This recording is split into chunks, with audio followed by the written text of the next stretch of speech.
반갑습니다. 네, 우리 앞에 분하고 인사 좀 할까요? 주의 이름 축복합니다. 네, 주의 이름 축복합니다. 네,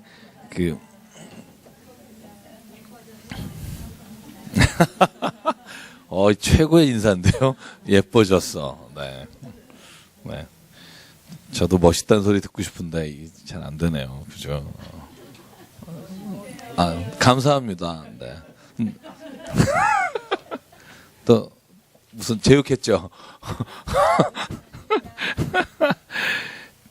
자, 오늘 신약성경 이제 시작하고 저희가 복음서 처음 들어가는데요. 여러분 나중에 이거 올려줄래요? 네.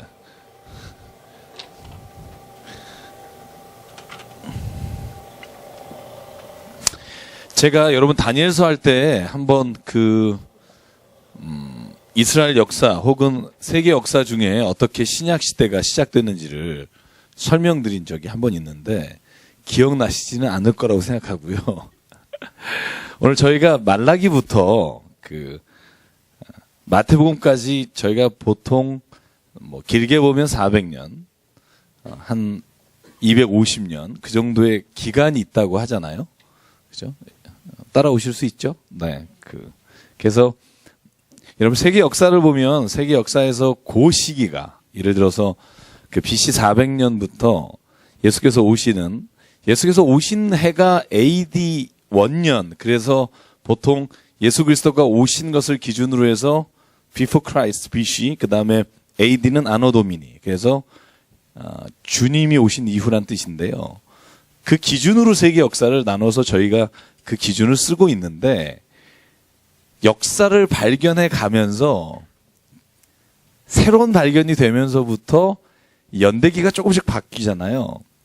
그런데 아쉽게도 이 AD 원년이 예수께서 태어난 해가 아니라는 것을 저희가 알 수 있는 게 헤롯 이야기가 오늘 마태복음에 나옵니다. 그런데 헤롯이 여러분 제가 오늘 나눠드렸어요. 또 헷갈리실까봐. 받으셨죠? 유인물. 오늘 지금 그건 설명하지 않을 거고요. 헤롯 대왕이라고 하는, 그러니까 우리가 흔히 헤롯 안티파스가 세 아들에게 분봉왕으로 나눠주잖아요. 나중에 말씀을 드리겠지만 원래 아버지 이름하고 안티파스 이름이 똑같아요. 그래서 헤롯 대왕이라고 부르는데 헤롯 대왕의 발견을 고각적 발견해 나가면서 보니까 헤롯 대왕이 죽은 시점이 BC 4년이라는 걸 발견했어요. 그런데 오늘 성경에 보면 예수께서 헤롯이 죽이려고 할 때 이집트로 내려가잖아요. 마태복음 1장 기억하시죠? 그리고 그 해에 아마 헤롯이 죽은 걸로 되어 있습니다. 그래서 아마 예수님이 태어난 시기를 BC 4년으로 저희가 요즘 어디나 그렇게 요즘은 쓰고 있습니다. 왜냐하면 헤롯 대왕이 예수가 태어난 것을 동방박사에게 듣고 그가 태어난 곳을 찾아가서 그 시기에 아이들 다 죽이잖아요. 그죠? 나중에 그 부분에서 자세히 말씀을 드리겠지만, 그래서 제가 BC 4세기라고 생각을 하는데, 그러면 한 BC 5세기부터 예수께서 태어나시는 시점까지 대개 이 시기가 침묵의 시기예요. 성경에는 그 기간에 관한 얘기가 다니엘서에서 저희가 공부했듯이 내용은 나오지만, 그래서 이 배경을 좀 알아야 저희가 마태복음 1장하고 누가복음 1, 2장을 이해하기가 쉽습니다. 왜냐하면 여기에는 이스라엘을 두고 유대 땅이라고 하죠. 그 팔레스틴 땅을 두고 너무나 많은 세계사적인 역사들이 왔다 갔다 했기 때문에 그 결과물이 이 마태복음에 나와 있어서 여러분이 그걸 좀 알면 이해하시기가 쉬울 거고요. 제가 긴 시간은 투자하지 않고요. 저는 긴 시간을 투자했으나 한 15분 정도 정리를 해볼게요. 자, 대충 여러분 알잖아요. 세계사, 그죠? 우리 시험 봤기 때문에. 그래서 여러분 BC 한 5세기에 우리가 가장 잘 아는 사건이 뭐냐 하면 586년 BC 7세기에 바빌로니아가 예루살렘 멸망시키고 포로로 끌고 가죠.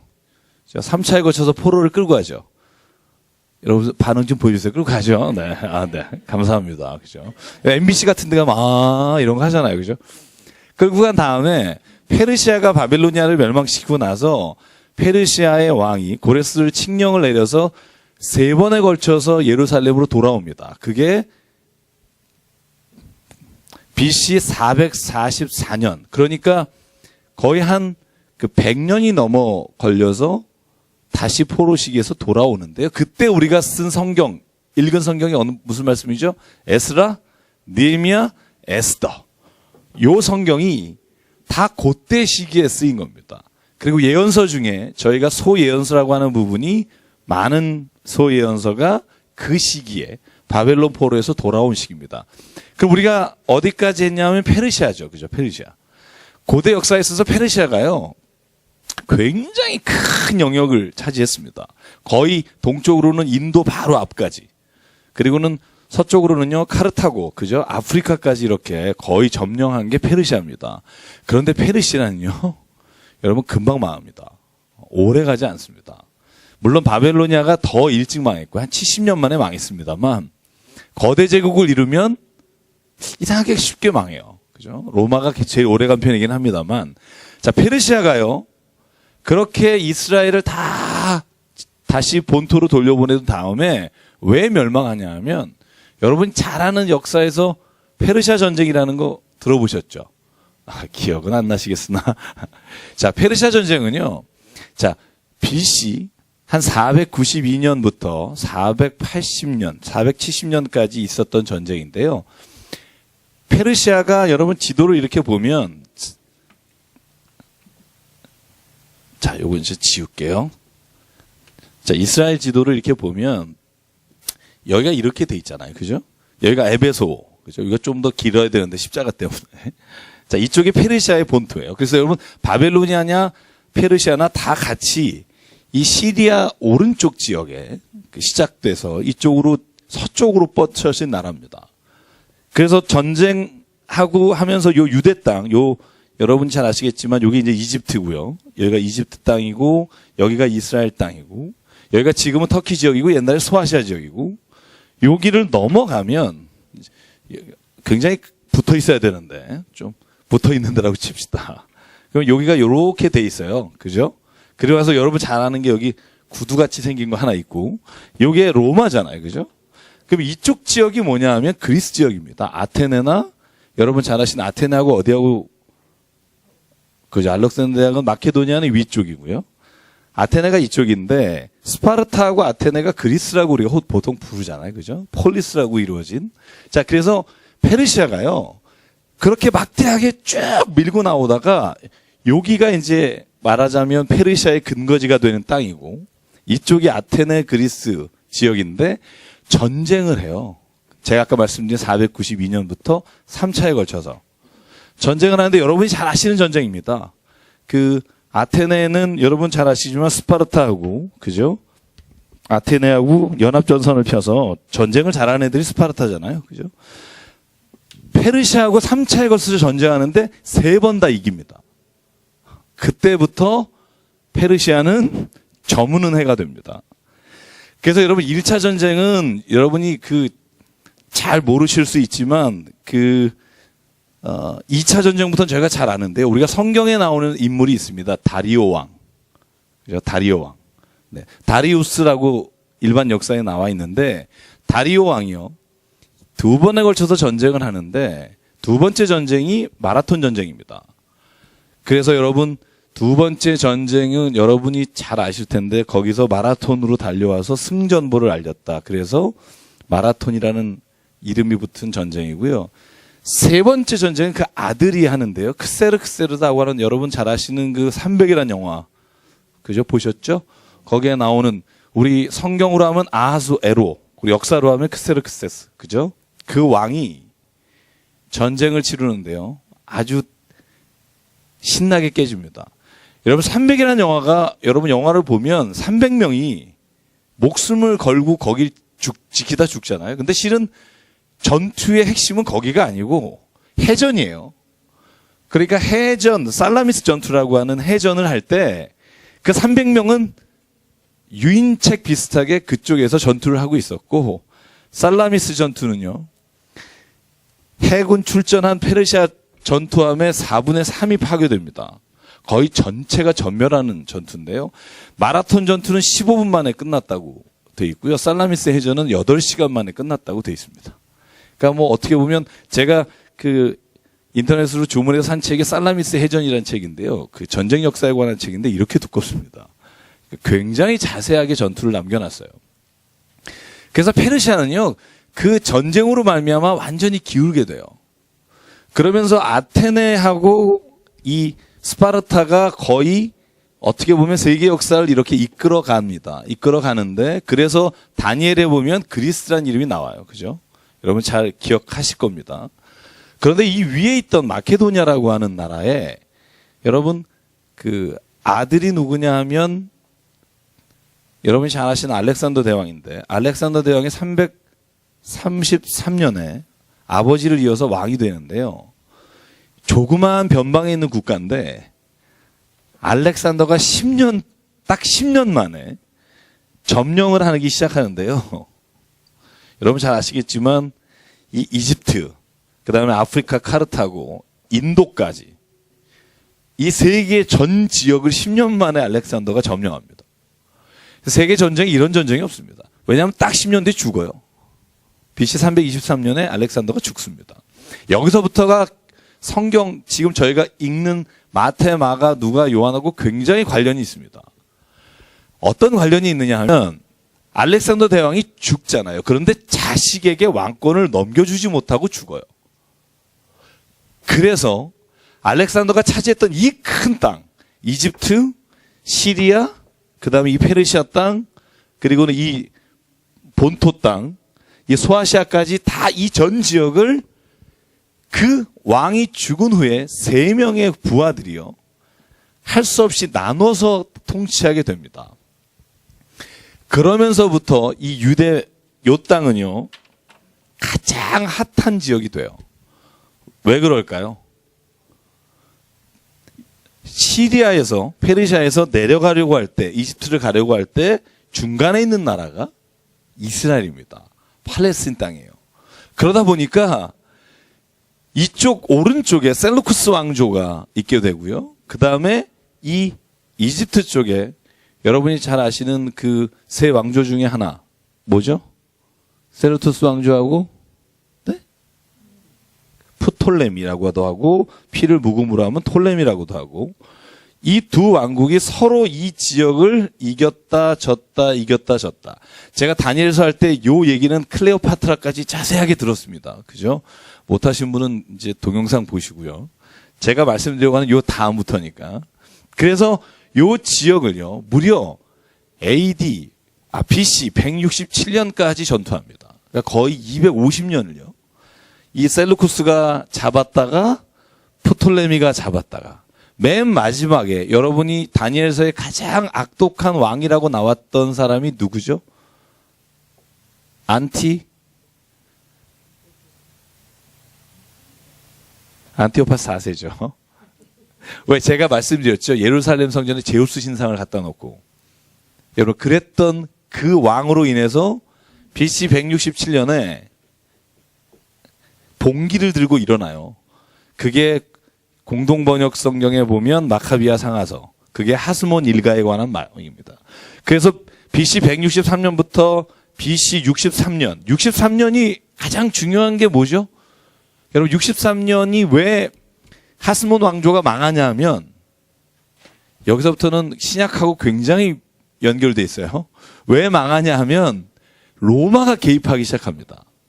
그러니까 로마라는 나라는요 굉장히 오래됐어요. BC 8세기부터 도시국가 형태로 존재했습니다. 그래서 집정관이 다스리고 막 이렇게 하고, 여러분 삼두 정치 잘 알죠? 시저하고 폼페이우스하고 이렇게 삼두 정치하다가 또 안토니우스하고 옥타비아누스 이렇게 삼두 정치했잖아요.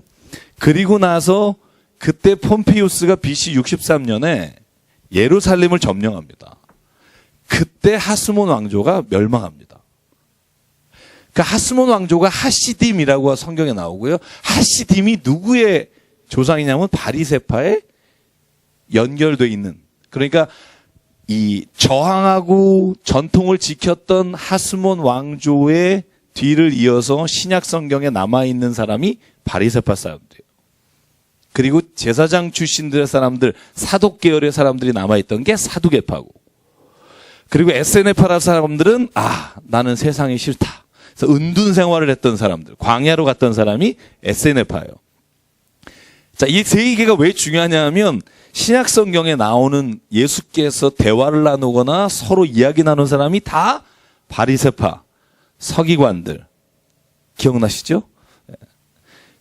그래서 실제로 신약 성경이 쓰일 때까지 이 세계 역사가 이 유대 땅에 굉장한 영향을 줍니다. 특히 로마가 이 BC 63년에 적극적으로 유대에 들어오면서부터 그때부터 이 땅에 통치자가 바뀝니다.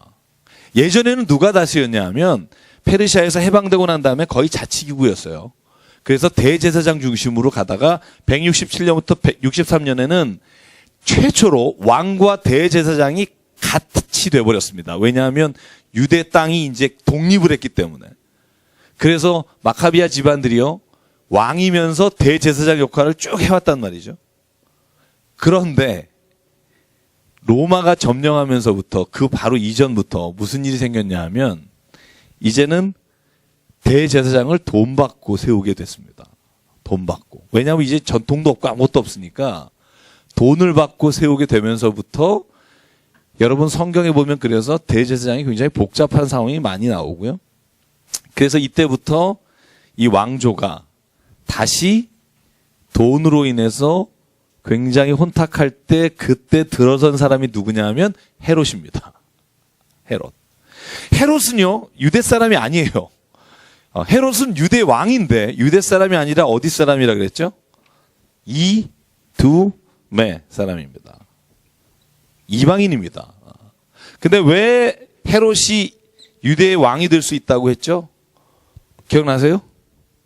제가 한 번은 말씀드린 것 같은데 이유가 뭐냐 하면 헤롯이요, 이방 사람인데 로마하고 친했습니다.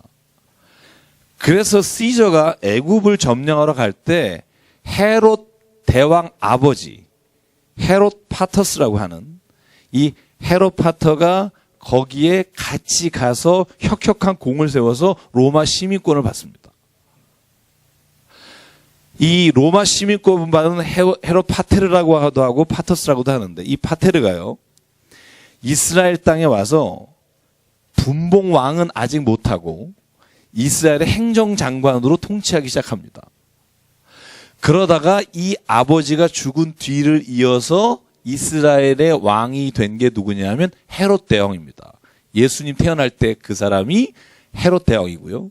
이 헤롯 대왕이 어떻게 이스라엘의 유대인이 아닌데, 아니 민족을 그렇게 중요하게 생각하는 유대 사람들이 어떻게 헤롯 왕을 왕으로 뒀을까? 그래서요, 이 헤롯이 머리를 쓴 게 누구냐 하면 여러분 아까 말한 돈 주고 제사장을 셌던 그 대제사장의 딸이 미리암네라고 하는 여인과 결혼을 합니다.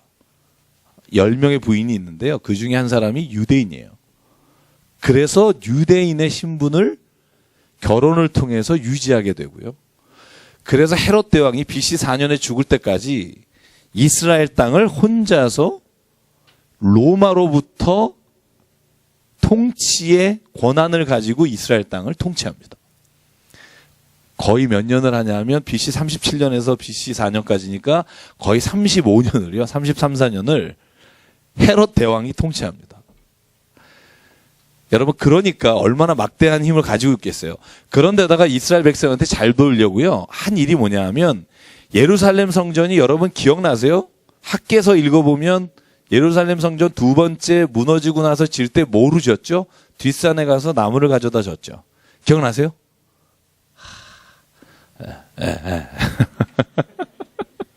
맞죠? 그래서 왜 하나님이 그런 말 하잖아요. 너는 너희가 지금 포로 시기에서 돌아와서 이 지은 성전이 초라해 보이냐? 내 눈에는 그렇지 않다. 솔로몬이 지은 그 백향목으로 지은 성전보다 너희가 뒷산에서 가져다 이 지은 성전이 내 눈에는 더 영광이 있고 더 멋지다. 저는 그래서 하나님은 멋진 사람이라고 말씀드렸잖아요. 그래서 그런 성전을요, 헤롯이 유대인에게 점수 따려고 2배로 늘립니다. 리모델링 하고요. AD 63년까지. 한 일이 굉장히 많습니다. 사마리아 지역도 개척하고, 그 다음에 두루와 시돈도 하고, 그 다음에 그가 마사다라고 하는 곳도 자기 별장을 세우면서 그것도 개척하고, 이게 다 헤롯 대왕의 한 일입니다. 그래서 헤롯이요, 죽으면서 자기가 통치하던 땅을 3명의 아들에게 물려줍니다. 그래서 성경에요, 헤롯 나오지만 다 다른 헤롯입니다. 그래서 제가 여러분에게 나눠드린 겁니다. 예수님이 태어났을 때 죽이려고 했던 게 헤롯 대왕이고요. 그 다음에 나오는 헤롯은요, 주로 헤롯 안티파스입니다.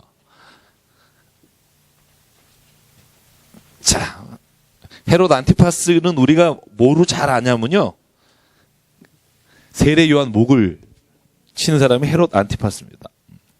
헤롯 안티파스. 그래서 헤롯 안티파스가 왜 요한을 죽였죠? 세례 요한을?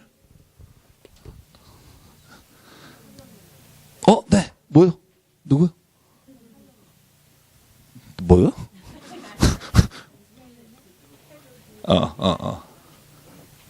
헤롯 안티파스하고요. 자, 요 세 사람 한번 일단 이름을 적을게요. 잘 보시면 헤롯,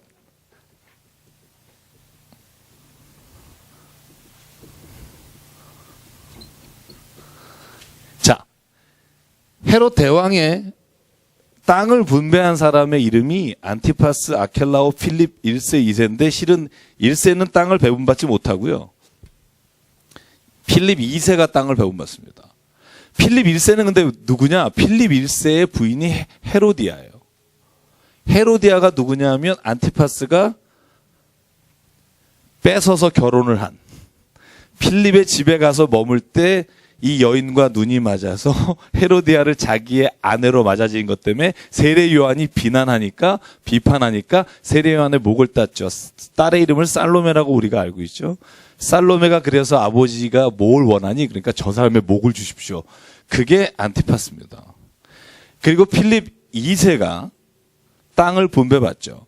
실제로 아켈라오가요, 유대 땅하고 사마리아 땅을 통치할 권한을 갖습니다. 제일 어떻게 보면 넓고 유명한 땅인데 너무나 사악해서 AD 6세기에 이 아켈라오가 죽자마자 사람들이 더 이상 헤롯이 다스리는 게 싫다고 요청을 해서 우리가 로마에서 직접 와서 총독이 있잖아요. 아켈라오가 다스리는 유대 땅입니다. 그죠? 예루살렘을 비롯한. 그래서 여러분, 예수께서 재판받을 때 누구한테 받죠? 빌라도 총독이 있죠. 그죠? 실제로는 아켈라오가 다스리던 땅인데 여기를 총독이 다스리는 땅으로 변경되게 되고요. 실제로 안티파스는요, 그가 다스렸던 땅이 실은 갈릴리 왼쪽하고요, 베레아 지역입니다. 베레아라고 하는 게 사해 오른쪽이잖아요. 오른쪽, 동쪽, 위쪽이고요. 이 빌립이 다스렸던 곳은요, 아예 갈릴리 오른쪽 위쪽입니다. 데카폴리스라고 해서 여러분 그 10개의 도시라고 해서 도시 국가가 있던 북쪽을 다스렸던 게 이 필립 2세고요. 그래서 이 헤롯의 자식들이요, 나라를 다 나누어서 통치하면서 그때 성경에는 헤롯이라고 나오지만 실은 다 다른 사람이고, 사도행전에 나오는 사람은 헤롯은 헤롯 아그리파 1세, 헤롯 아그리파 2세. 이 후손들입니다. 혹은 다른 배 자손들입니다. 그래서 여러분이 이렇게 먼저 좀 이해를 하시면 어느 정도 윤곽이 그려지실 수 있을 거예요. 그죠? 아니, 왜 이두메 사람이 유대를 다스렸나 하는 거고요. 그래서 여러분, 이 좀 생각을 가지고 성경을 좀 보시면 좋겠고요. 자, 좀 아시겠어요? 혹시 질문 있으세요? 지금 얘기 드린 것 중에 제가 굉장히 짧게 정리해서.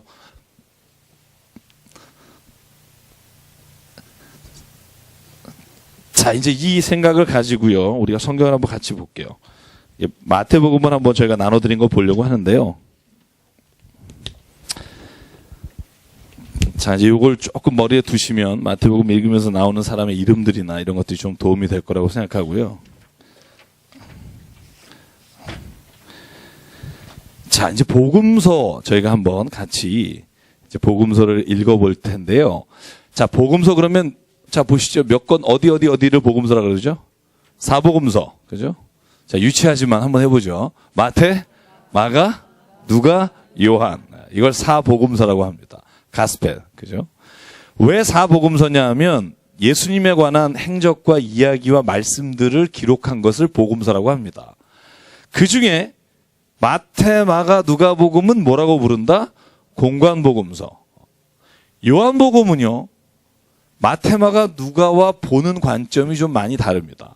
그리고 요한만이 쓰고 있는, 그가 가지고 있는 내용들이 너무 많아서 마태, 마가, 누가 세 개를 공관복음이라고 합니다.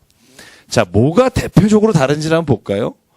자, 제가 여기 이제 좀 하겠지만, 자, 마태, 마가, 누가, 요한.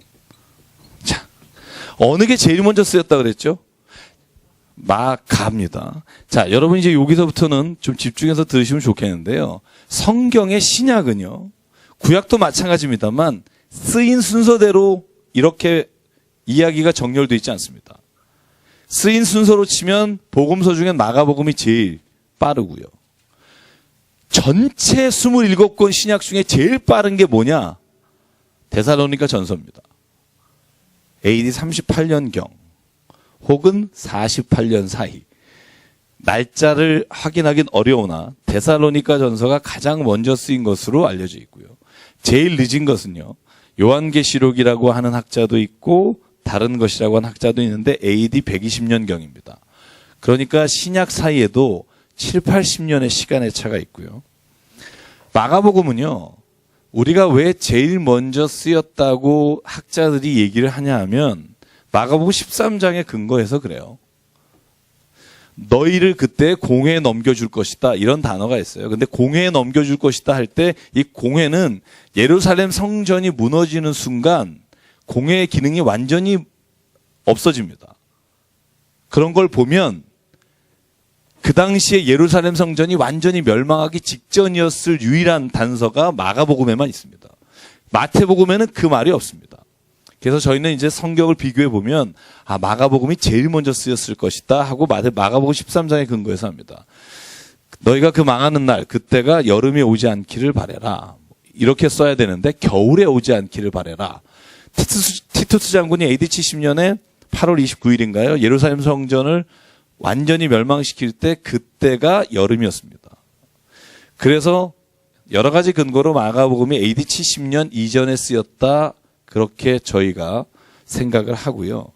그 다음이 마태복음, 그 다음이 누가복음, 요한복음은 아마도 AD 90년 얌리아 회의 때 유대인들이 그리스도인을 다 쫓아낸 사건을 이후에 적지 않았을까 해서 요한복음이 제일 마지막에 쓰였다고 생각하고요.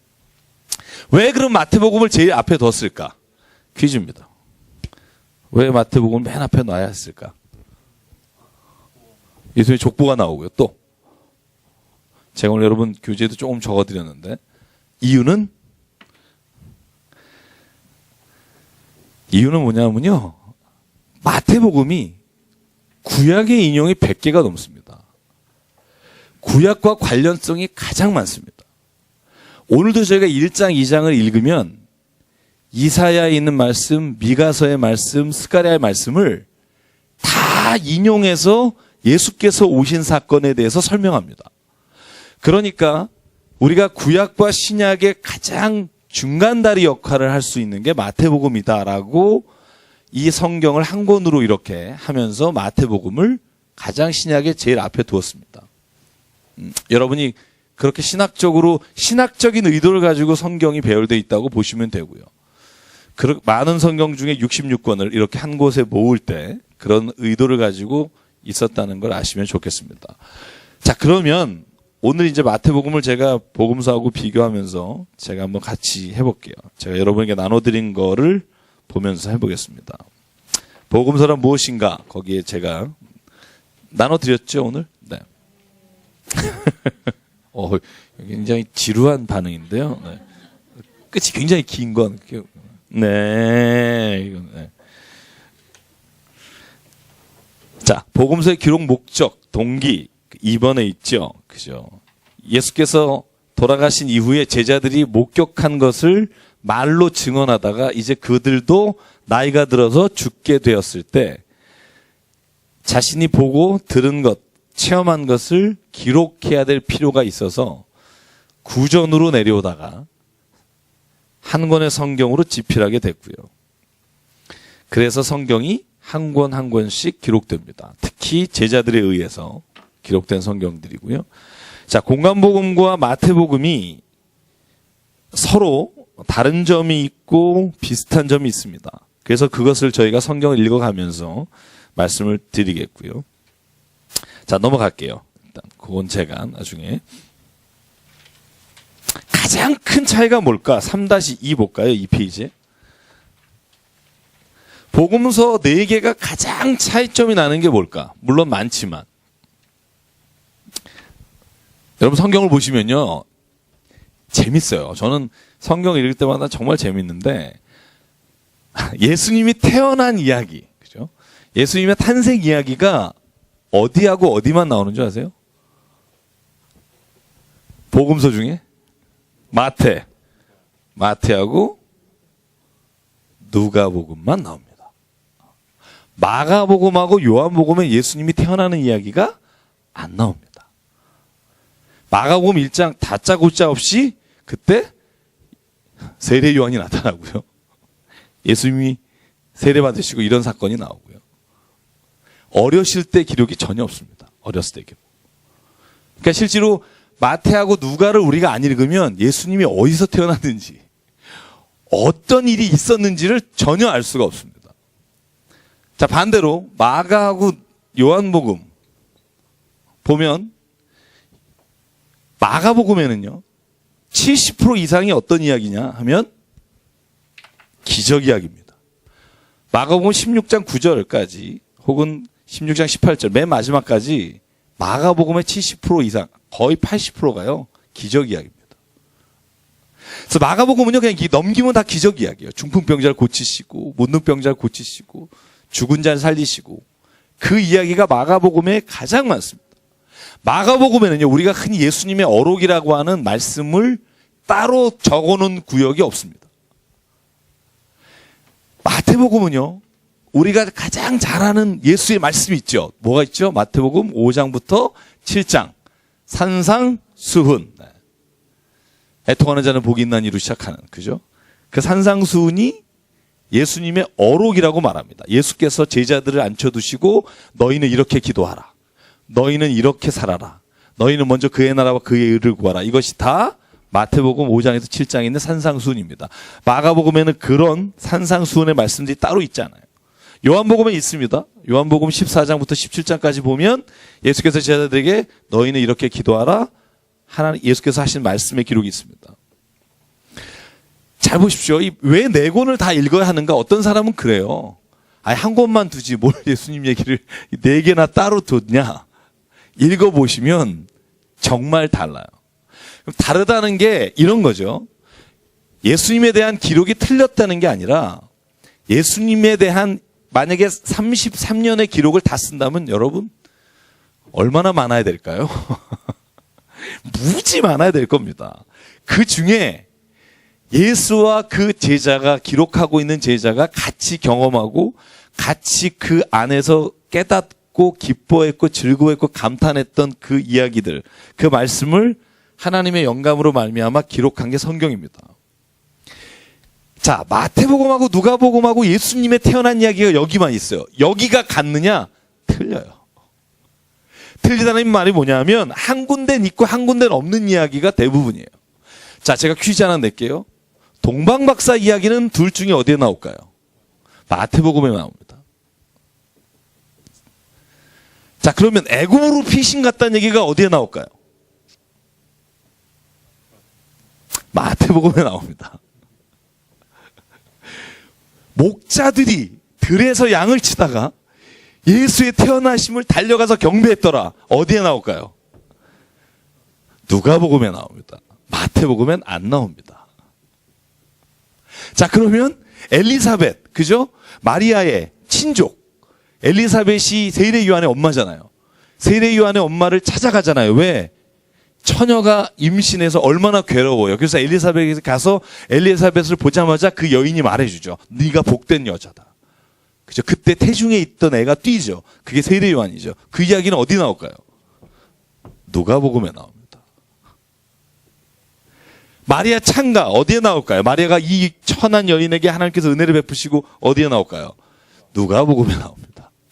성전에서 메시아가 오심을 사모하고 기다리다가 예수를 보고 나는 이제 죽어도 좋다고 외쳤던 시몬 이야기는 어디에 나올까요?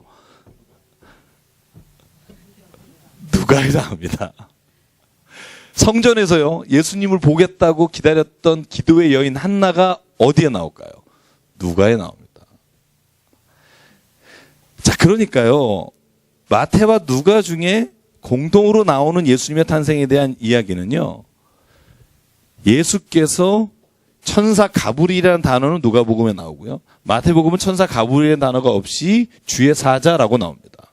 주의 사자가 현몽하여 그 마리아에게 말합니다. 네가 아들을 낳을 것이니 이름을 예수라 하라. 그 말씀은 공동으로 나옵니다. 그래서요, 우리가 성경 말씀이 다 같은 복음서의 말씀이라고 생각하지만 복음서를 이렇게 읽다 보면 저는 막 이렇게 환희가 왜냐하면요, 제가 지난주에도 여러분에게 약간 설명을 드렸지만 다 이 공동체, 이 성경을 읽고 있는 공동체가 지금처럼 인쇄술이 발달해서 저 15세기의 직지심경 우리나라 아니면 그 구텐베르그의 어떤 인쇄술이 발달해가지고 막 사람들이 성경을 찍어가지고 다 보는 시대가 아니라니까요. 마태복음이 어디서 쓰였는지, 이것이 어디서 쓰였는지 아무도 모릅니다. 어떤 사람은 시리아에는 안디옥일 것이다, 아니면은 유대 땅일 것이다, 의견이 아직 합치를 보지 못합니다. 그런데 중요한 건 이 다 떨어져 있는 이곳에 다 복음서가 있었다는 거예요. 유대 땅에 있던 그곳에서도 성경이 있었고, 디아스포라된 저 페르시아 땅 거기에도 성경이 있었고, 그 성경을 누가 인쇄해서 나눠준 게 아니라 예수님을 만난 사람들이 선교하러 갔죠. 마태복음은요, 여러분, 마태는 어디서 죽었다 순교했다 이런 말을 우리가 잘 모르지만 마태도요, 시리아와 페르시아와 전 지역을 다니며 전도했다고 되어 있습니다. 그 곳에서 쓴 겁니다. 자기가 머물던 그 공동체에게 예수님이 이런 분이었습니다. 그래서 재미있는 건 뭐냐 하면 이 네 복음서가 쓰여진 상황이 다 다르기 때문에 이 쓰여진 내용들이요, 조금씩 같으면서 달라요. 왜 그게 중요하냐면요, 성경은요, 우리가 아는 것처럼 만민을 위한 복음의 성경입니다. 어떤 한 사람과 한 계층을 위한 게 아닙니다.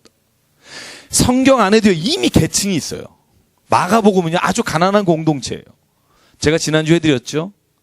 동전의 단위가 렙돈, 그죠? 이게 마가복음. 마가복음에 달란트라는 단어가 아예 안 나오고요. 금이란 단어가 안 나와요. 은전만 나와요.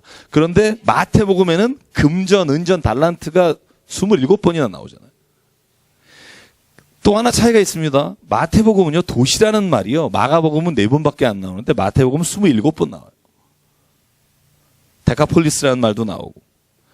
마태는요, 그래서 우리가 이렇게 말합니다. 자립공동체. 경제적으로 자립한 공동체였을 것이다. 그래서요, 너희가 이 땅에 돈을 쌓아두려고 하지 마라, 이 말이 많이 나오는 게 마태복음입니다. 누가복음에는요, 가난한 자는 복이 있나니 했으나 마태복음에 심령이 가난한 자는 복이 있나니 라고 말씀합니다. 이 말씀은 뭐냐 하면 상대적으로 부유한 사람이 그 자리에 많았다는 걸 말하고요. 여러분, 제가요, 예수께서 하신 말씀이 다 같은 말씀이지만 우리가 누구에게 전달하느냐에 따라서 말씀들을 전달하는 방식이 달라지듯이, 또요, 마태복음은요, 학문 공동체입니다. 마태복음 13장 26절에 보면 너희는 랍비라 칭함을 받으려 하지 마라. 하늘나라의 율법학자로서 우리를 부르심을 받았다. 이런 단어들이 나오는 게 마태복음만 나옵니다. 그래서 우리가 마태복음을 연구할 때요, 마태복음은 상대적으로 부유하며 마태가 유대인들의 랍비 공동체, 지도자들의 공동체에서 말씀을 전하고 있었을 확률이 크다고 봐요. 그래서 성경을 이렇게 비교해서 읽다 보면 뭘 알 수 있냐면 예수님께서는 모든 사람을 구원하러 오셨다는 걸 저는 이 성경 복음서만 봐도 우리가 알 수 있어요. 이걸 자꾸 한쪽으로 몰아가려고 하는 것은 제가 볼 때는 아주 잘못된 시도입니다. 예수께서는 더 본질적인 걸 원하십니다. 우리가 하나님의 자녀가 됐다면 우리 안에서 모든 변화가 일어나야 하는데 그 변화의 방향은 오직 두 가지의 방향만 있다는 거예요. 하나님을 사랑하고 내 이웃을 내 몸같이 사랑하라. 이 두 가지는요, 어떤 성경 복음서에도 변함이 없습니다. 예수께서 제자를 부르셨다. 여러분, 성경에요. 마태복음, 누가복음, 마가복음은 제자로 부르신 사람에 대한 이야기가 5명 나옵니다. 자, 여러분 마태복음 5장 보시면 누가 나오죠? 마태복음 4장인가요? 누구죠? 처음 바닷가에서 고기를 잡는 베드로와 안드레, 그죠? 둘이가 형제로 돼 있죠. 그 다음에 세베대 아들 야고보와 요한, 그죠? 마태복음 9장에 보면 예수께서 지나가다가 세금을 걷는 곳에서 누구를 부르시더라? 마태를, 자기를 부르셨다고 쓰고 있고요. 마태, 누가, 마가복음에는요, 요 5명의 부르신 것만 나옵니다. 물론 명단은 마태복음 10장이나 이렇게 쭉 12명이 나오지만, 근데 요한복음을 보면 요한복음 2장에 특이하게 부른 사람이 있습니다. 누구죠? 나다나엘을 무화과 나무 밑에 있을 때 내가 널 봤다 부르십니다. 그죠? 필립을 부르십니다. 그래서 요한복음은요, 그 사람들을 부르기 전에 세례 요한의 제자들이 예수의 제자가 되었다라고 말하는 부분이 있습니다. 그리고 누가복음에 보면 누가복음은요, 누가복음에서 파송하는 기사가 나와요. 그런데 누가복음에서 파송할 때는 12제자를 파송하지 않고요, 제자 이름을 이렇게 부릅니다. 12명을 불러 그들을 세워 사도라 불렀더라. 그리고 12명, 70인을 예수께서 파송합니다. 그래서 우리가 성경 본문을 근거로 봤을 때 누가복음은요, 굉장히 큰 공동체라고 봐요. 70인의 제자를 파송할 수 있을 만큼. 그래서 누가복음에 독특한 게 있다 그랬죠. 누가복음 15장에 나오는 다른 복음서에는 없는 이야기. 잃어버린 것을 찾는 돌아온 탕자 이야기. 잃어버린 드라크마 이야기. 이 이야기는요, 누가복음에만 나옵니다. 그래서 누가복음은요, 잃어버린 양을 찾기 위해 오셨다. 이방인을 찾기 위해 오셨다 하는 게 누가복음의 메시지고요. 그래서 누가복음은 아마 디아스포라 돼 있는 유대인만이 아니라 그 곳에 있는 이방인에게 복음을 전하기 위해 이 누가복음이 쓰였다고 보고요. 결정적인 근거를 마태복음과 누가복음의 족보에서 찾습니다. 마태복음 1장, 저희가 이제 곧 읽을 텐데, 마태복음 1장에 이렇게 나오죠. 아브라함과 다윗의 자손 예수 그리스도의 세계라. 안 믿으신 얼굴이죠? 1장 1절. 같이 읽어볼까요? 마태복음 1장 1절. 자, 같이 한번 읽을게요. 자, 시작. 아브라함과 다윗의 자손 예수 그리스도의 계보라. 저희가 개역 성경엔 세계라. 여기는 계보라. 그러니까 Record of Genealogy라고, genealogy라고 해서요. 이게 뭐냐면 예수께서 올 때까지의 족보다 이런 말입니다. 그런데 여러분, 마태복음, 누가복음의 족보의 차이를 여러분이, 제가 자세한 얘기까지 하면 조금 복잡해서요. 제가 조금 자세히는 하지 않겠지만 마태복음 1장은요, 뭐라고 나오죠? 아브라함부터 다윗까지가 몇 대요? 14대죠. 다윗부터 바벨론 포로 이후에 몇 대다? 14대요. 바벨론 포로 이후부터 예수까지 몇 대다? 14대다.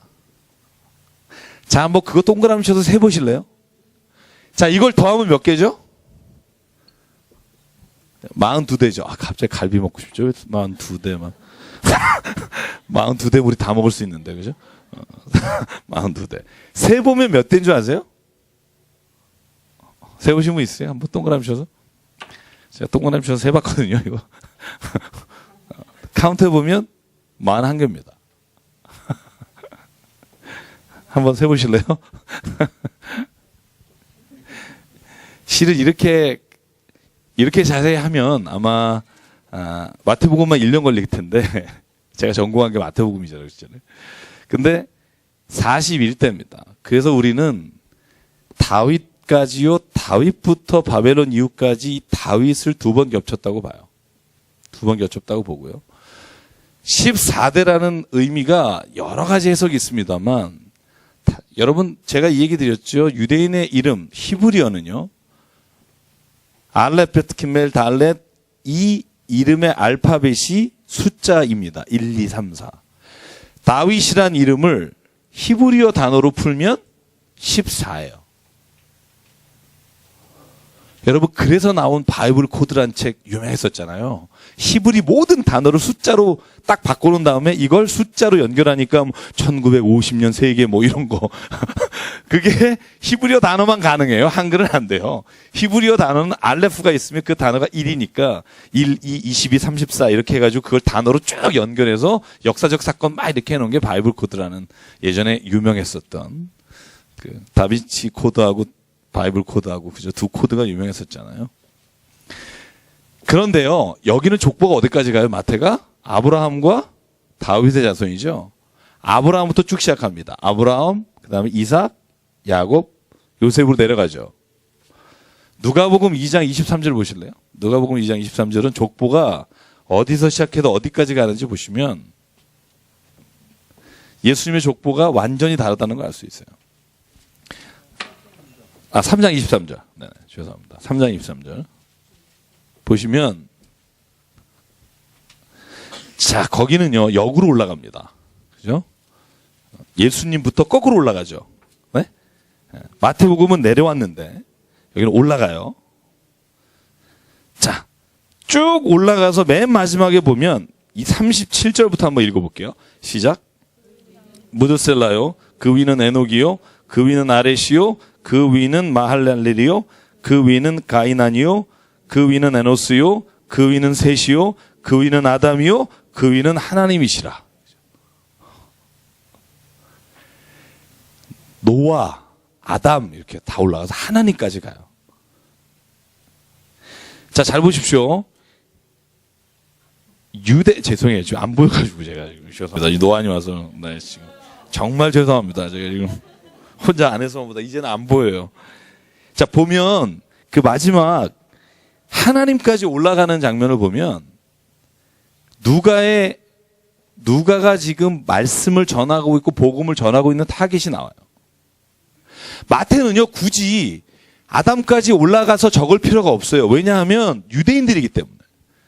지금 말씀을 읽고 있는 사람들이 유대인이기 때문에 아브라함까지 쓰면 좋게요. 그런데 누가는요, 지금 이방인에게 복음을 전하고 있어요. 그러니까 결국 아브라함도 하나님이 창조하신 아담의 자손이고 하나님은 모든 자손을 구원하시기 위해 오셨다는 걸 족보까지 올라가서 누가는요, 하나님의 구원의 역사가, 선택의 역사가 모든 이방인에게까지 있다는 것을 강조합니다. 중간에 77대와 42대의 차이는 제가 여러분에게 설명을 드리진 않고요. 질문하시는 분에게만 나중에 말씀을 드릴게요. 여기는 77대가 나옵니다. 단어 하나만 주목하시면 돼요. 자, 거꾸로 위로부터 내려오는 것과 아래서부터 올라가잖아요. 누가복음은. 성경 자체 히브리어가 겟나우라는 단어가 나타라는 말이에요. 그래서 마태복음은 나타, 그러니까 낳고 또 낳고 계속 낳는다는 거고요. 자, 누가복음의 단어는 호라는 단어인데 호는 위란 얘기예요. 위. 그래서 보시면 이게 아버지란 말이 아닙니다. 아들이란 말이 아닙니다. 조상이란 말입니다. 그래서 누가복음에 나오는 계보와 나오는 이름들하고 마태복음에 나오는 이름들이 조금씩 다릅니다. 누구의 아들이라는 말이 아니고요. 그 위는 누구요 할 때 누가는요, 왕의 족보를 따르지 않고요. 다른 족보를 따라갑니다. 그런데 마태복음은 왕의 족보를 따라가요. 거기에 나오는 게 다 왕입니다. 왜냐하면 유대인을 상대로 복음을 전하는 마태복음의 족보는요, 예수께서 왕으로 오신 분이라는 걸 강조하기 위해서 쓰였고요. 누가복음은요, 인간으로 오신 예수님. 그러니까 정말 평범한 예수님의 모습을 그리고 있다는 걸 볼 수 있습니다. 마태복음의 족보를 한번 다시 보시면 여기에 5명의 여인이 나옵니다. 그죠? 여인의 이름이 나와요. 누가복음에 여자 이름이 없습니다. 여기 나오는 여자 이름, 여인의 이름을 한번 보실까요? 3절에 누구죠? 3절에 다말. 그 다음에 5절에 라합. 또 누가 나오죠? 보아스의 아내 룻. 그 다음에 6절에 우리아의 아내죠. 밧세바. 그 다음에 마리아. 16절에 나옵니다. 자, 특이하죠? 여자의 이름을 족보에 넣었어요. 원래 유대인은 족보에 여자 이름을 안 넣어요. 마태는 넣었어요. 근데 이 여인들이 다 어떤 여인이에요?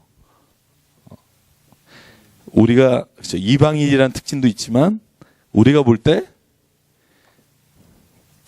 참 아닌 여자분들이 많아요. 죄송합니다. 아닌 분이 많아요. 아니란 말은 건 이방인이란 말이 포함되어 있지만 다말이라는 여인이 창세기 38장에 나와요.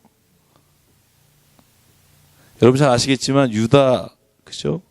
이거 혹시 이제 교회를 오래 안 다니신 분, 혹시 이제 이런 제가 미리 복선을 깔자면 이 창세기 38장은요, 우리나라 고조선 시대의 역사입니다. BC 3000년. 그죠? 그때 있었던 어떤 가족의 범위라든가 결혼의 범위는 우리가 생각하는 그 근친 이런 거 안 된다 이런 게 아니고요. 그 당시는 그런 것들이 다 통용돼서 아브라함도 그죠, 누이랑 결혼하고 그러잖아요. 다 사촌 누이랑 결혼하고 그렇게 결혼했습니다. 유다가 왜 다말이 첫 번째 며느리인데 첫 번째 아들이 죽은 다음에 두 번째 아들도 다말에게 원래 주게 돼 있습니다. 자식이 없이 아들이 죽으면 둘째 아들이 첫째 며느리를 대신 부양해야 합니다. 근데 둘째도 죽습니다. 그러니까 셋째인가요? 이 셋째가 다말에게 아들로 줘야 하는데 유다가 주지 않습니다. 그래서 다말이요, 이 억울함을 호소해서 안 되니까 유다를 속여서 자식을 갖게 되잖아요. 어떻게 보면 다말은 부도덕한 여자라고 볼 수 있는데 성경은 그렇게 말하지 않아요.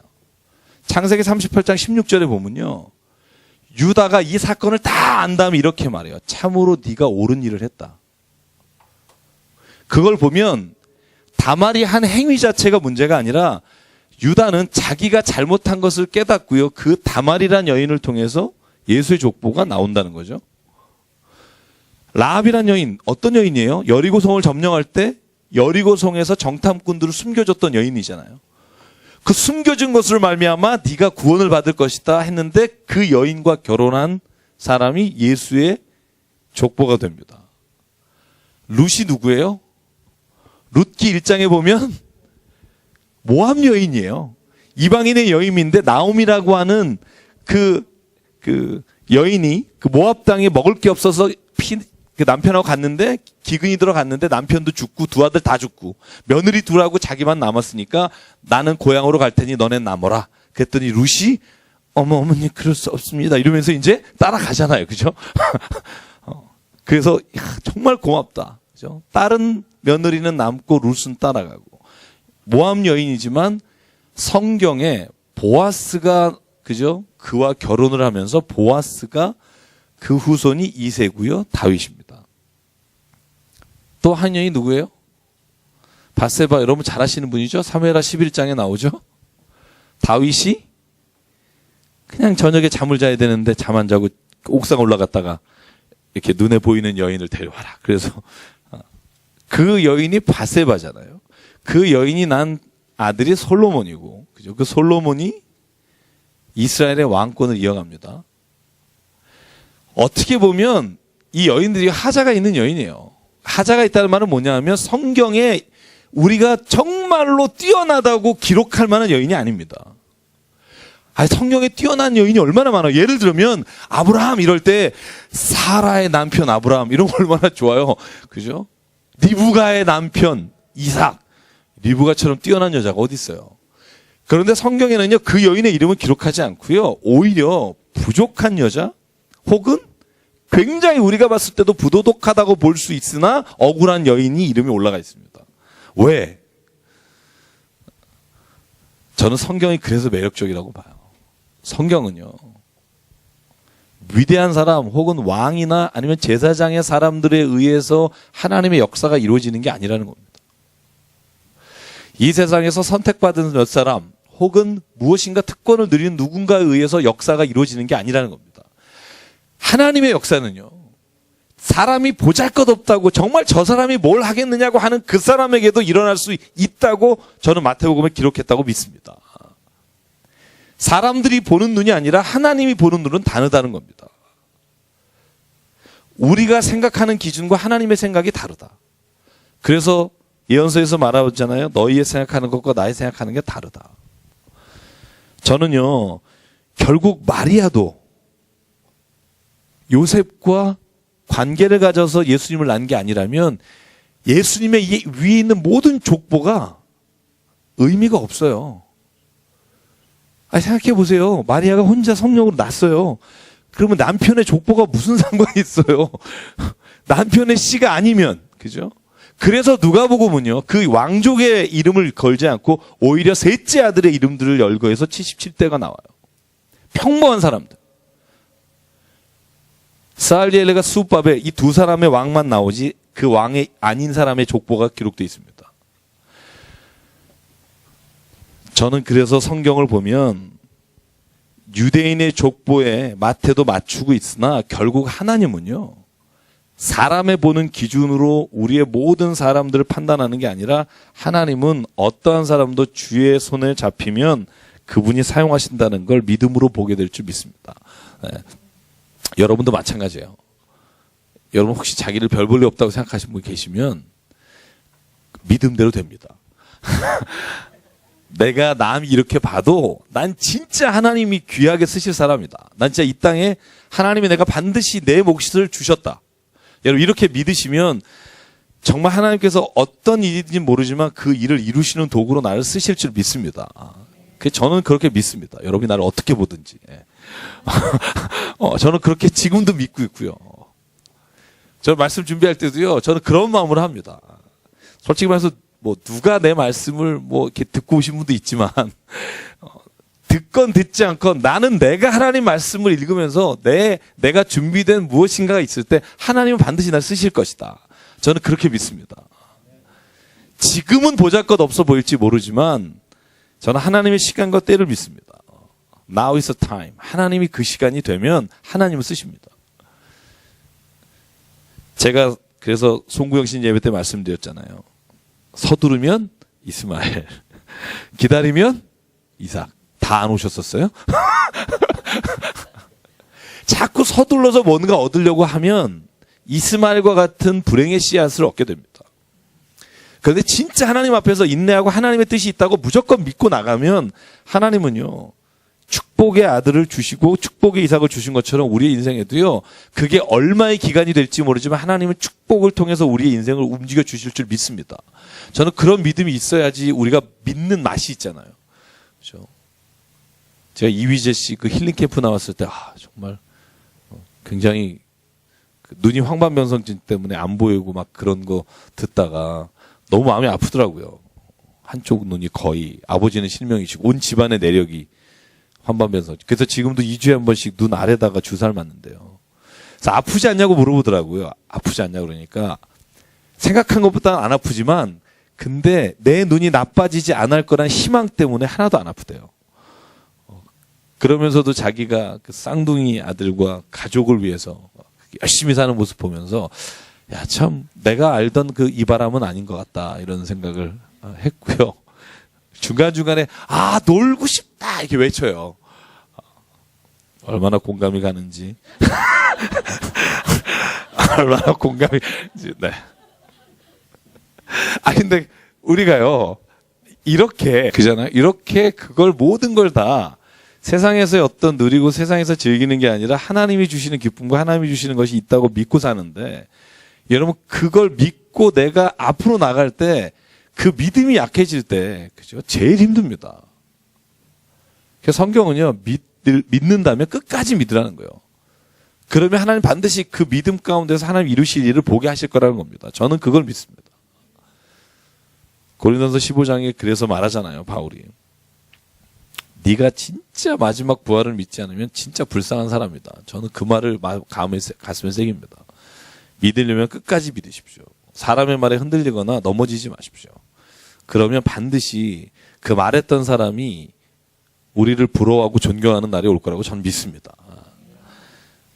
그래서 오늘 성경의 족보는요, 이 마태복음의 족보는 어떤 특정한 사람들이 위대한다고 해서 적어놓은 것이 아니라 얼마나 그 사람들과 상관없이 하나님은 그 사람의 겉모습이나 출신이 아니라 하나님은 그가 하나님께 쓰임받는 사람에 대한 이야기를 기록하고 있다고 보고요.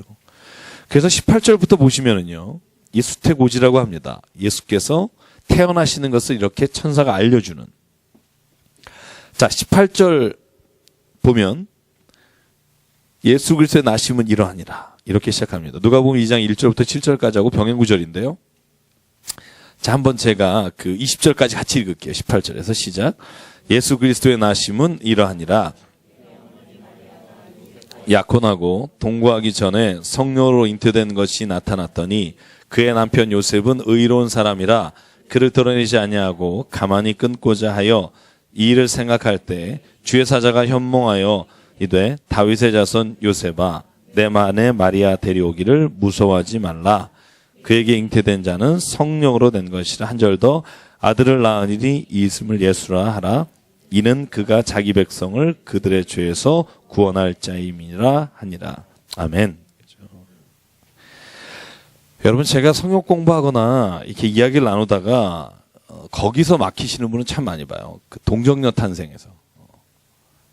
저희 동정녀 탄생만 아니면 교회 다니겠다 이런 사람도 있어요. 뭐 이렇게 기적 이야기, 이런 허무맹랑한 얘기만 없으면 진짜 내가 교회 다니겠다. 예수 믿겠다. 그죠? 심지어는 그래서 20세기에는요, 이 볼트만이란 신학자 혹은 자유주의 신학자들이 하도 그런 근대 이후에 그런 사람들이 많아지니까 그분들을 위해서 성경 해석을 했어요. 그걸 우리가 비신화라고 해요. 비신화화. 디미솔로지라고 합니다. 신화를 없애자, 성경에서. 그래서 20세기, 그러니까 1990년대 초, 1800년대 말하고 1900년대 초에요. 이 신학이 정말 세계를 휩쓸었습니다. 저도 그 신학에 어떻게 보면 사생하죠. 그 신학을 배우고 그 신학을 미국 가서 하고, 그죠? 근데 문제는 뭐냐면요. 문제에 부딪힌 게 어떤 문제냐면, 동정녀 탄생과 부활과 기적은 내가 빼버리니까 편안한 사람들이 많아졌는데, 이런 질문 앞에 쓴 거예요. 하나님이 누구신가에 대한 질문. 하나님이 나를 만드시고 천지를 창조하신 분이라는 걸 기독교는 믿잖아요. 그죠? 안 믿으세요? 제가 여러분 동영상 32분짜리 페이스북에 공유해 놓은 거 있어요. 그죠? 제가 미국에서 공부할 때 그 같은 연구를 했었는데 뭐냐면 진화론하고 창조론과 두 개가 어디가 더 과학적인가 하는 거예요. 둘 다 믿음에 근거한 거고. 제가 리차드 도킨스 특강 한번 했었는데요. 우리가 소위 이제 진화를 과학적 사고라고 생각하고 창조를 굉장히 미신적 사고라고 생각하는데 여러분 실제로 그렇게 말하면 여러분 무식하다는 소리 들어요. 요즘은 나가면. 제가 드린 동영상에도 그런 게 있지만 어느 누구도요. 종 자체가 변한 증거를 가지고 있는 사람도 없고 말할 수 있는 사람도 없고요. 제가 여러분에 한번 특강을 했습니다만 만약에 크로마뇽이 우리가 아는 모든 인간들이 있잖아요. 그런 예를 들어서 뭐 호모사피엔스에서 유인원의 과정이 있잖아요. 그 과정뼈가 발견됐다고 해요. 재밌습니다. 한번 생각해 보세요. 그럼 그 유인원과 유인원 사이에는 어느 날 갑자기 확 변했을까요? 그 사이에도 수만 개가 있어야 합니다. 그죠? 자바인, 크로마뇽인 발견된 뼈가요. 두개골도 아니고요. 코뼈, 무슨 정강이 뼈, 4개, 5개를 연결해서 붙인 것 뿐입니다. 그게 구루병에 걸린 사람인지 아닌지도 구분이 잘 안 갈 정도예요. 여러분 이걸 왜 말한다고 생각해서? 여러분 제가 어제 특강을 들었는데요. 어떤 특강이냐면요. 이런 거예요. 제가 책을 사서 읽고 있어요. 책의 정신이란 책입니다. 내용이 뭐냐면요. 전문가들의 그 분야의 말을 믿지 말라는 거예요. 저는 그 책 읽고 있는데 지금 쇼크입니다. 약간. 이 말이 이런 말이에요. 어떤 전문가가 자기가 하고 있고 자기가 연구하는 분야 모든 공동으로 같이 하는 분야를 잘못됐다고 말할 사람이 있겠느냐는 거예요. 없다는 거예요. 전문가들은 다 그러면서 예를 드는 거예요. 자기 친구한테 이런 얘기를 했대요. 야, 심리학 전공하는 교수인데 야, 이 심리학 이게 말이 되냐? 요즘 나오는 심리학 이런 책들이 이거 틀린 것도 너무 많고 이 심리학 나온 거 이 교재 중에 그런 게 많다며 전공하신 분. 너가 솔직히 이런 건 아니라고 말해라. 그랬더니 그 교수 친구가 그런 말을 했다는 거예요.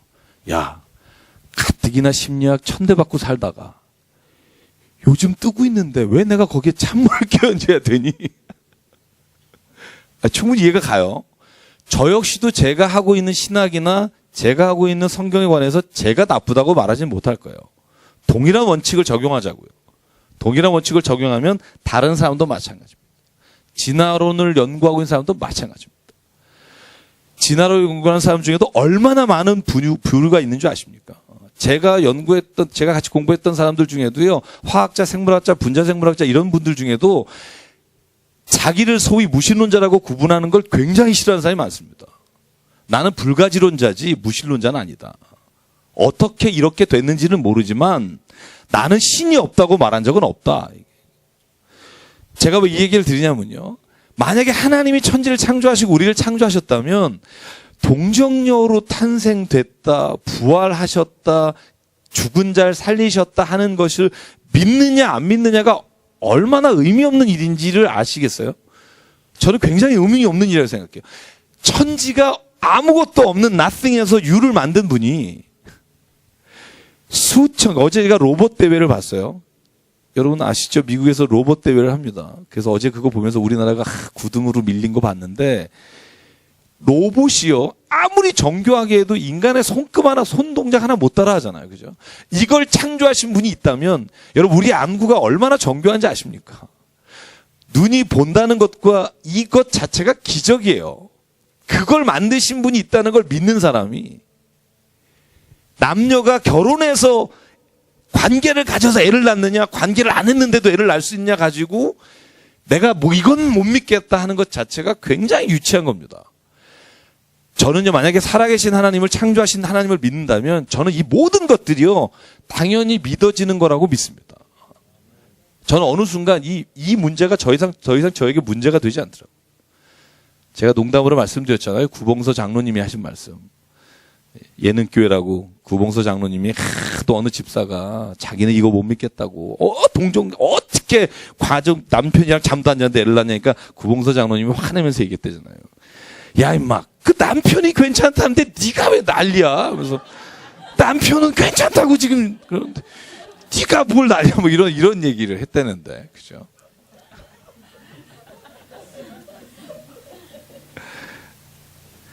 토마스 쿤이라는 사람이 쓴 과학혁명의 구조라는 책이 있어요. 그 책을 보면 이런 말이 나옵니다. 과학자들은요, 자기가 갖고 있는 과학적 진실이라고 믿고 있는 걸 절대로 부정할 수 없어요. 정상과학이라고 부르죠. 지금 현재 통용되는 뉴턴의 뭐 이런 과학 같은 게 만약에 내가 따르는 노선이라면 거기에 불확실성 이론이라는 이런 이론들을 내가 따라갈 수 없다는 거예요. 그건 또다시 누군가가 패러다임이 다른 사람들이 만들어내야지. 그래서 우리가 흔히 이렇게 말하잖아요. 천동설과 지동설을 흔히 예를 듭니다. 여러분 태양이 지구를 돌고 있다고 믿고 생각했던 1500년대 사람들에게는요. 지구가 태양을 돈다는 이런 불순한 생각을 받아들일 수 없어서 여러분 화형을 시켰잖아요. 중세. 어디 하나님이 창조하신 태양이 인간을 중심으로 도는 거지 화형시켰는데 결국은요. 지금은 지동설이 당연한 과학이잖아요. 과학적 진실이라는 것도요, 결국은 한시적입니다. 두고 보십시오. 굉장한 과학적 이론이 발견되는 순간 우리가 지금까지 경배하고 숭배했던 그 모든 과학적 이론들이 무너질 겁니다. 우리가 눈으로 보는 적외선, 감마선, 뭐 자외선, 알파선, 베타선, 여러분 앞으로 저는요, 이 빛에 관한 것도 수백 개가 더 나올 거라고 생각해요. 그때가 되면 또 다른 엑스레이 비슷한 게 나올 거고요. 그때가 되면 또 다른 우리가 빛에 대한 이해가 달라질 거고요. 저는 과학은 확정된 사실이라고 생각하고 창조는 신화라고 생각하는 것 여러분 한 번쯤 다르게 생각해 볼 수 있어야 한다고 생각합니다. 그래서 저는요. 예수의 나심을 믿습니다. 어떤 이유를 달지 않고요. 하나님이 만약에 하시려고 하면 하실 수 있다고 믿습니다. 저는 저같이 부족한 사람을 통해서도 병자가 날 수 있게 하시는 분이 하나님이라고 믿습니다. 그러니까 제가 병원에 가서 기도합니다. 때로는 내가 기도해도 내가 눈으로 보는 확증으로 나지 않는 분도 있습니다. 되게 가슴이 아프고요. 다음에 기도할 힘을 잃어버립니다. 그러나 또다시 믿습니다. 하나님이 원하시면, 만약에 나를 만드시고 지금 나를 이끌어 주시는 분이 그분이시라면 하나님은 원하시는 그때 무엇이든지 하실 수 있습니다. 저는 그래서 오늘요, 이 요셉이라고 하는 사람이 의로운 사람이라 하나님이 하신 일은 믿지만 주변의 눈이 두려워서 가만히 끊고자 하지만 주의 사자가 요셉에게 하는 말을 받아들입니다. 저는 이게 참 요셉이 가지고 있는 되게 멋있는 점이라고 생각합니다. 남자는 좀 이래야 된다, 이런 생각을 제 교수님이 늘 하셨습니다. 요셉 같은 남자 되라. 멍멍하게 옆에서 가만히 있으면 너무 똑똑해서 싸운다, 이런 얘기를 늘 하셨던 것 같은데. 자, 그래서 24절 25절에 보면요, 아들을 낳기까지 동심하지 아니하더니 나음에 이름을 예수라 하라. 첫 아들이라는 말이 있습니다. 왜냐하면 예수께서 동생이 넷이 더 있습니다. 그래서 야고보가 동생 중에 하나라고 말씀을 드렸고요. 자, 오늘 2장까지는 한번 가볼까요? 네, 2장까지는 가보겠습니다. 2장 첫째 1절에 보면 헤롯 왕 때에, 이 헤롯 왕은 누구죠? 헤롯 대왕입니다. 네, 헤롯. 이름이 똑같아요. 안티파스라고. 근데 헤롯 대왕이라고 해서 우리가 부릅니다. 동방박사가 옵니다. 자, 1절 2절에 동방으로부터, 동방에서 그의 별을 보고, 동방. 이 동방 가지고 여러분 요즘 이단들이 자기가 동방의 별이라고 외치는 사람 있죠. 약간 정신 나가는 사람들 몇 명 있습니다. 자기가 그 사람이다. 그죠? 무식하기 그지없다. 왜 그랬죠? 제가 말씀드렸죠. 구약할 때. 왜죠? 여기서 말하는 동방은요, 여기 아시아는 여긴 생각도 없어요. 이분들은. 가본 적도 없어요. 이분이 생각하는 건 페르시아예요. 페르시아나 메데라고 하는 나라가 동쪽의 끝이라고 봤습니다. 인도도 안 갔을 때요. 인도도.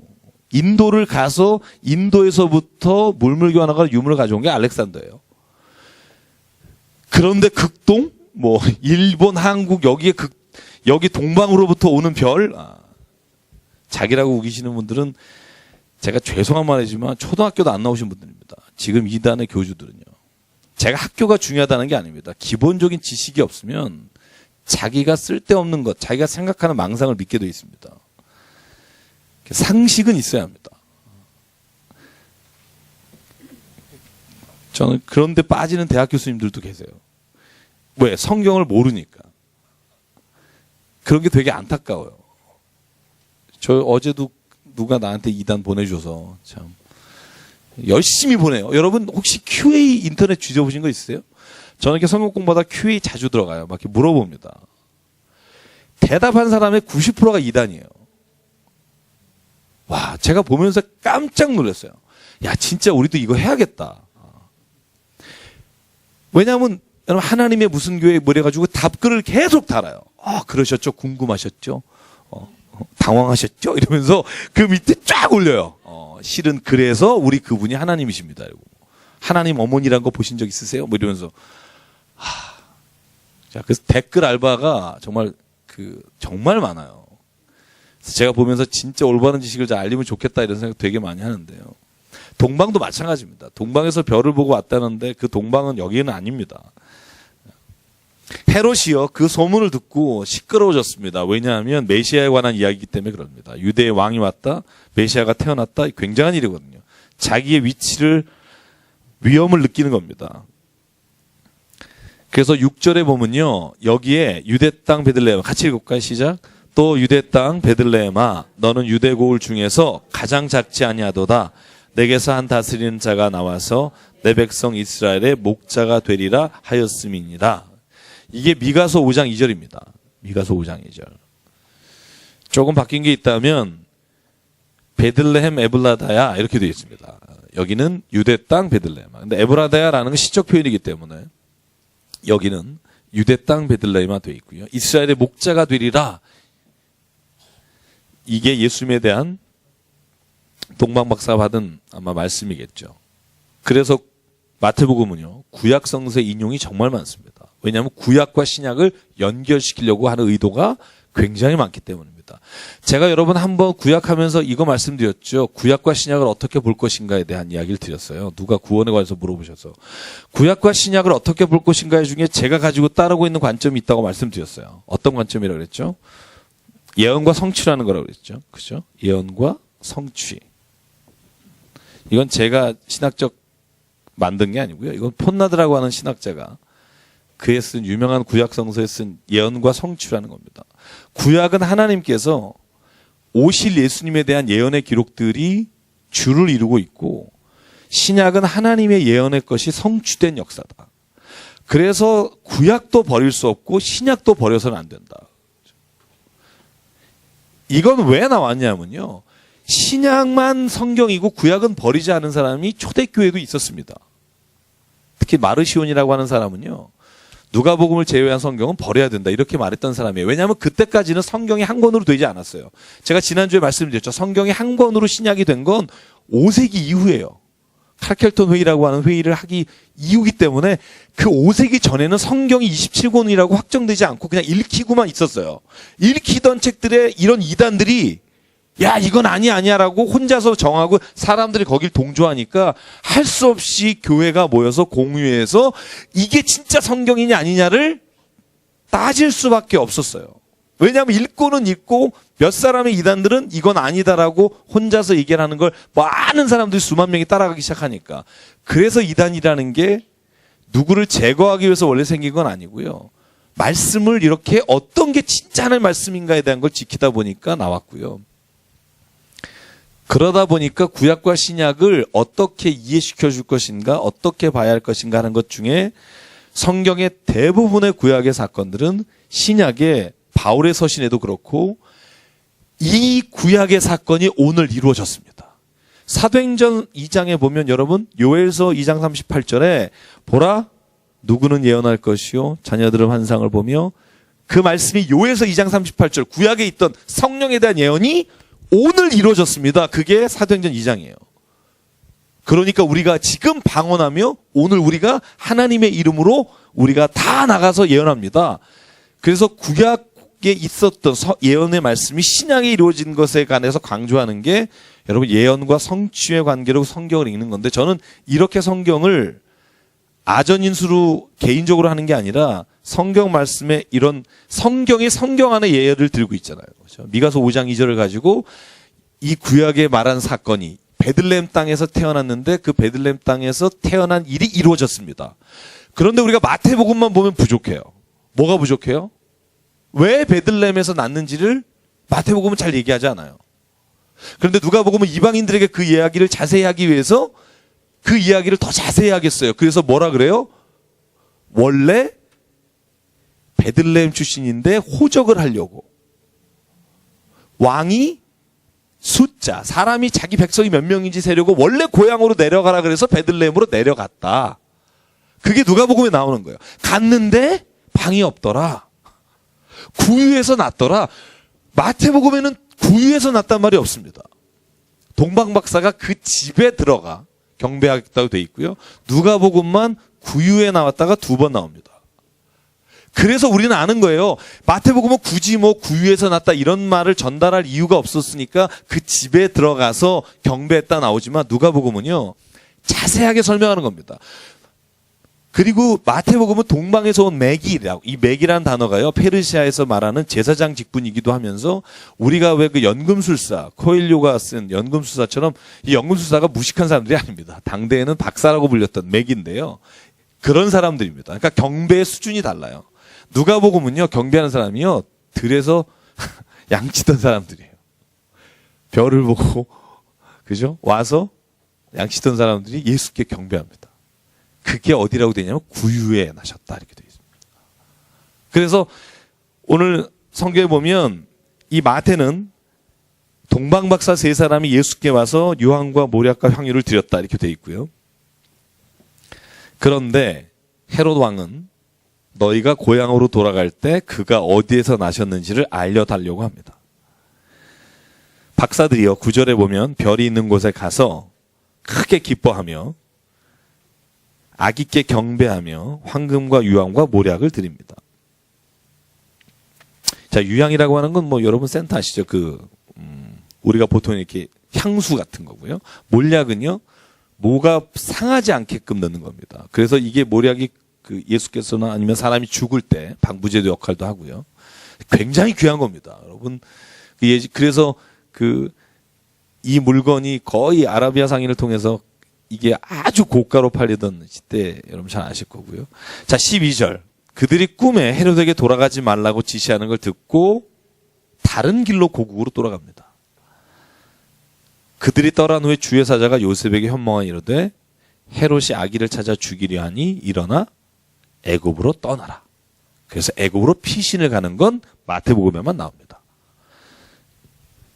그래서 우리가 이걸 다 두리뭉실하게 알고 있기 때문에 예수님에 대해서 우리가 아는 거지. 이걸 다 나눠서 알고 있는 건 아닙니다. 굳이 여러분이 나눠서 알려고 하라는 건 아닙니다. 다만 좀 정확히 알면 좋겠다는 거고요. 자, 14, 15, 16절 같이 읽어볼게요.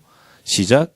요셉이 일어나서 밤에 아기와 그의 어머니를 데리고 애굽으로 떠나가 헤롯이 죽기까지 거기 있었으니 이는 주께서 선지자를 통하여 말씀하신 바 애굽으로부터 불렀다함을 이루려 함이니라. 이에 헤롯이 박사들에게 속은 줄 알고 심히 노하여 사람을 보내어 베들레헴과 그 모든 지경 안에 있는 사내 아이를 박사들에게 자세히 알아본 그때를 기준하여 2살부터 그 아래로 다 죽이니. 그죠? 2살부터 그 아래로 다 죽였다. 재밌어요. 제가 뭐가 재밌다 그러냐면, 여러분 계속해서 성경에 대해서 제가 이제 이거 3년 전에 했던 걸 다시 하면서 제가 그때보다 한 3배 정도의 강도로 가요. 그때는 좀 굉장히 연하게 갔어요. 여러분 기억하실 거예요. 좀 편하게 갔는데 조금 자세히 가는데요. 자, 오늘 성경에 보면요, 헤롯이 2살 아이를 죽였다고 하잖아요. 아래를. 그죠? 베들레헴에서. 바티칸에서요, 이 1910년에 낸 공식적인 문서에 의하면 이때 죽은 아이가 14,000명이라고 돼 있습니다. 그런데 여러분, 곱틱 기독교가 있어요. 곱틱 기독교는 이집트의 기독교를 말합니다. 지금도 굉장히 독특한 형태로 있는데요. 제가 성지에 갔을 때 그분들은 여기 십자가 표시를 하고요. 이슬람 나라에서 나는 죽으면 죽겠다 그러면서 있더라고요. 아주 굉장히 신앙이 좋습니다. 근데 곱틱교에서는 64,000명이라고 돼 있습니다. 그리고 어느 문서에는요 144,000명을 죽였다 이렇게 돼 있습니다. 왜냐하면 요한계시록의 말씀을 따서. 그런데 요즘 현대 기독교 고고학자들이 발견한 베들레헴에 의하면 베들레헴의 지경이 그렇게 넓지가 않아요. 그래서 현대 김진삼 목사님 같이 고고학을 하시는 분이 저한테 얘기하는데 많아야 40명. 아이가. 그러니까 인구에 대비해서 2살 아이의 인구가 그렇게 많진 않았을 거다. 그래서 실제로 이런 것들이 오히려 우리에게 굉장히 도움을 주죠. 그 당시가 몇 명의 사람들이 있었을까 하는 걸 알게 되니까 지금 우리가 그걸 좀 더 자세히 알 수 있고요. 그런데 왜 이야기가 신빙성이 있냐면요. 실제로 헤롯 대왕은요. 자기가 난 첫 번째 아들, 두 번째 아들, 세 번째 아들을 AD 7년, AD 4년에 죽기 직전까지 다 처형시킵니다. 자기 아들들을. 굉장히 독한 사람이에요. 자기의 권력을 유지하기 위해서 아들 셋을 죽입니다. 미리암네로부터 난 아들 둘을 다 죽여요. 그러니까 이 사람의 성향이 굉장히 폭력적 성향이고요. 여러분 잘 아시겠지만 이 헤롯 대왕에 관해서는 굉장히 역사적으로도 안 좋은 역사가 많이 있습니다. 그래서 실제로 오늘 보면 이 모든 이야기들을 18절을 보면 17절 18절에 보면 또 구약 성경을 인용합니다. 같이 읽어볼게요. 시작. 이에 선지자 예레미야를 통하여 말씀하신 바 라마에서 슬퍼하며 크게 통곡하는 소리가 들리니 라헬이 그 자식을 위하여 애곡하는 것이라 그야 자식이 없으므로 위로받기를 거절하도다미 이루어졌느니라. 아멘. 자, 선지자 예레미야라는 단어는요.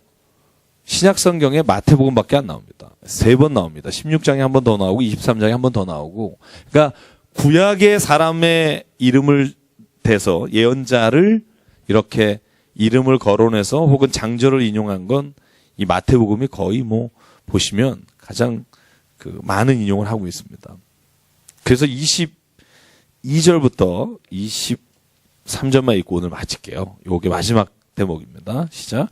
그러나 아켈라오가 그의 아버지 헤롯을 이어 유대 임금됨을 듣고 거기로 가기를 무서워하더니 꿈에 지시하심을 받아 갈릴리 지방으로 떠나가 나사렛이란 동네에 가서 사니 이는 선지자로 하신 말씀에 나사렛 사람이라 칭하심을 이루려 함이러라. 아멘. 자, 여기 누가 나오죠? 아켈라오. 아까 헤롯 아켈라오가 유대와 사마리아 지역의 분봉왕이었다가 AD 6년에 아주 사악한 왕입니다. 3,000명을 처형한 것으로 인해서 그 주민들이 아켈라오를 바꿔달라고 로마 본토에 있는 황제에게 편지를 씁니다. 그 정도로 사악한 왕이었고요. 그래서 AD 6년에 갑작스럽게 죽습니다. 그리고 나서는 그곳이 총독이 다스렸다고 말씀드렸죠. 그 아켈라오가 아주 악한 사람인데 또 거길 다스린다니까 아예 거기를 안 가고 어디를 가느냐? 갈릴리 바닷가로 가서 베들레헴은 예루살렘 밑이잖아요. 바로. 그래서 갈릴리를 가서 나사렛이라는 동네에서 자라게 된 이유가 또 성경에 나온 이유입니다. 그래서 뒤에 또 나사렛 이야기가 나옵니다. 그래서 그 구약을 좀 자세히 알면 신약을 읽을 때 더 자세하게 알 수 있고요. 그래서 여러분 오늘 전반적으로 얘기하다 보니까 2장밖에 못했는데 제가 마태복음은 4번 한다고 말씀드렸습니다. 이제 3장부터 4장까지 여러분 같이 읽겠지만 예수께서 시험 당하시고 그죠 광야에서 사탄이 시험하는 장면이 나오고요. 이제 5장부터 7장까지 상상수훈이고 8, 9장이 기적에 관한 이야기고요. 10장이 제자 파석에 관한 이야기고 그래서 28장까지 여러분 이제 드라마를 보듯이 이제 한번 좀 쭉 읽어보시고요. 그러면 한번 쭉 읽어오시면 저하고 이제 쭉 갈 때 아마 도움이 많이 되실 겁니다. 그럼 제가 누가복음, 요한복음, 마가복음을 이렇게 여러분 성경 가지고 이렇게 넘길 텐데 자기 성경을 한번 가져오셔도 좋을 것 같아요. 다음 주부터는 제가 누가복음하고 마가복음 이렇게 막 왔다 갔다 하면서 한번 보여드리려고 그래요. 그러면 여러분 성경에 한번 체크해 놓으면 성경 보실 때 참 많이 도움이 되실 거라고 확신하고요. 자, 오늘 수고 많으셨습니다. 장시간. 잠깐 같이 기도하죠.